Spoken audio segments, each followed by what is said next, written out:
Hey guys, Scary Stories here. I hope you're doing well.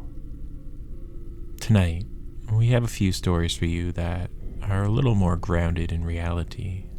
Stranger danger, you might say. The first two might just be a case of mistaken intentions. I don't think the same can be said about the last one, though. But I'll let you decide what you think for yourself. I hope you enjoy.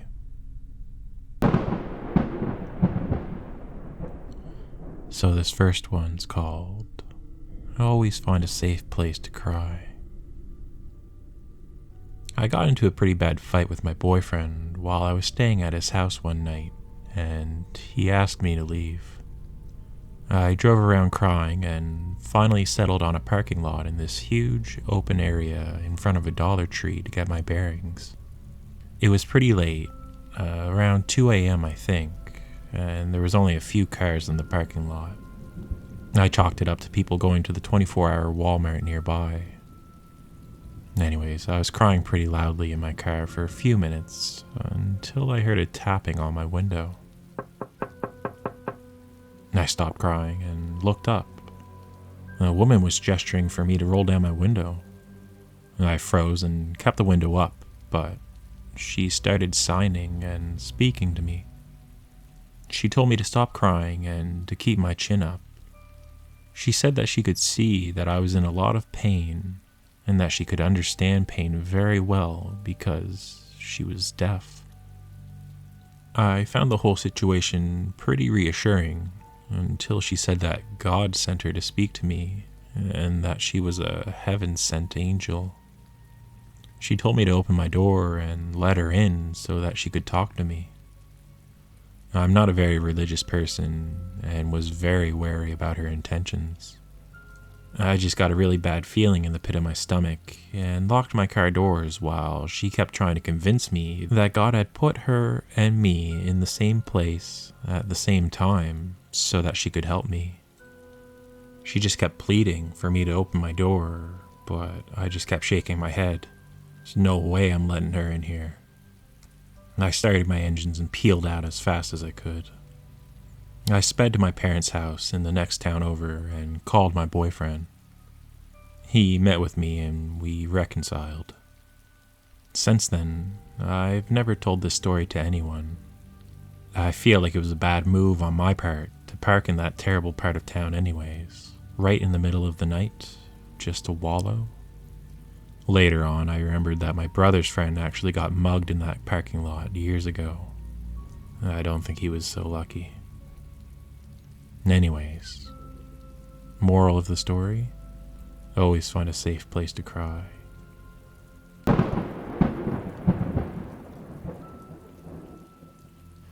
Man, I've been approached a couple times in the middle of the night to knocking on my window. It's always unnerving. I usually just crack the window a little bit and ask what they want. The few times it's happened to me, it's just been people asking for bus change.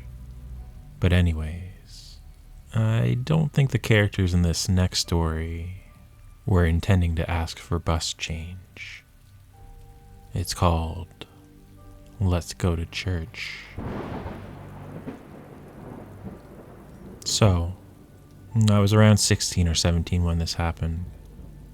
I used to work in a grocery store in what most might consider a bad part of the neighborhood. I always worked till around 11 p.m., sometimes midnight, and I had to cross a fairly busy street to get to the bus stop.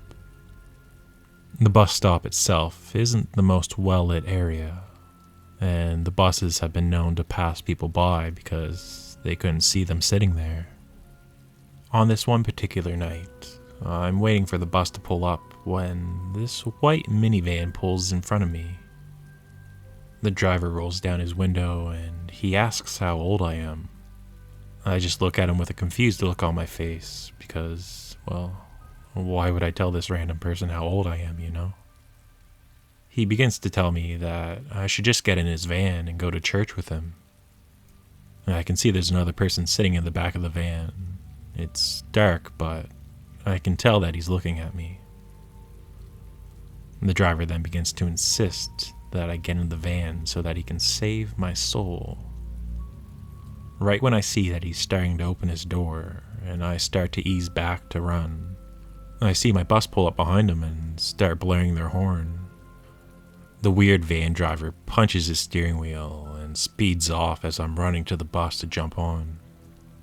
I told the driver what happened, and he thankfully drove me right to my house, dropping me off right at the front door.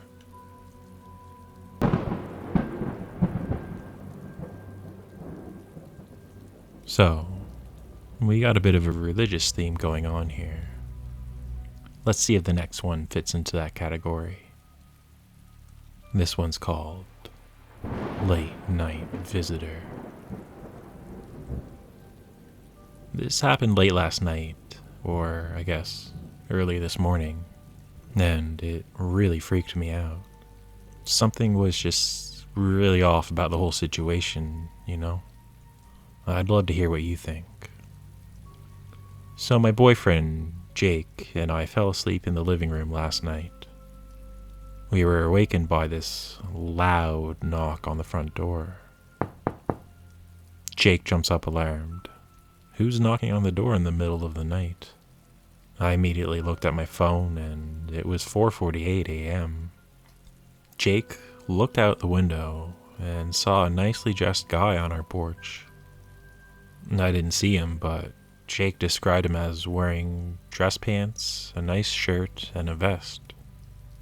Against my protests, Jake went out the side door so he could kind of take this guy by surprise.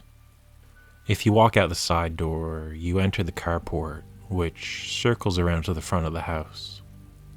Anyways, Jake went out that way and he asked what the guy wanted. The guy replied with, "Does Amy live here? I'm looking for Amy." Jake said no, and the guy immediately turned around, walked back to a waiting car, got in the passenger seat, and just took off. I should note, the car wasn't in our driveway, but waiting down the hill on the street, where no one really parks. It's a busy street, and the driveways are long, so it'd make more sense to drive up to our house, you know? But they got in their car, turned around, and left the neighborhood. The whole thing just seems really off. I have no idea who he was, so if you've never been here before, why would you knock at 4 a.m.? We've lived in this house for nearly 5 years and never heard of an Amy before. Sometimes we get mail for the previous owner who's not Amy. Even our neighbors, I know their names and it's not them.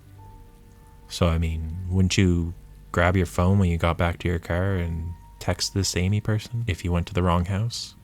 Why leave the neighborhood immediately if you were supposed to meet up with somebody? I don't know if this was a stranger just casing our place or seeing if I lived alone. I go outside to smoke in full view of the neighborhood so anybody driving by would notice. On a side note, I've had a couple of weird instances of having my cigarettes go missing in the carport, the last time being about a month ago.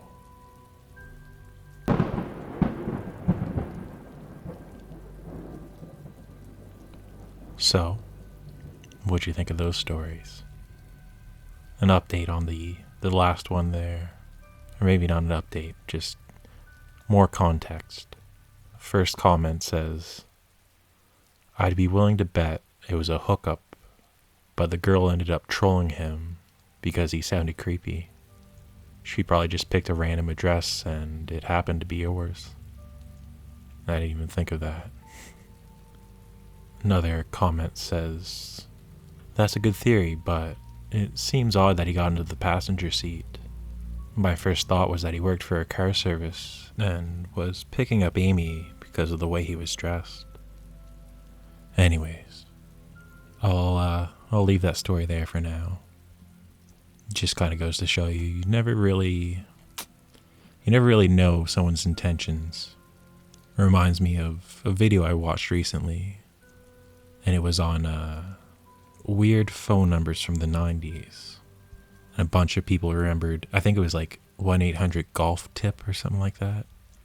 And it was a big billboard in the middle of nowhere or in some city or highway or something. But it was just like, that's all it was on there. It was just a golf number, golf tip. You know, everybody's like, oh, this is really scary. This is a really scary, weird number. And it was something innocent, like it was going to be for golf tips. But before the service launched, they abandoned it. And for some reason, this billboard just stayed up there and people would call it and it would go to a weird voice message. People thought it was like a cursed phone number or something. I don't know. But sometimes things are a little bit more innocent than they seem. But probably not for those first 2 stories. They seemed pretty scary. Someone's asking you to get in their van late at night. You don't know them. You probably shouldn't go in. Anyways, I'll cut it there for now and stop rambling. I hope you're doing well, and I hope you're taking care of yourself. And I'll see you in the next video, friends. Bye for now.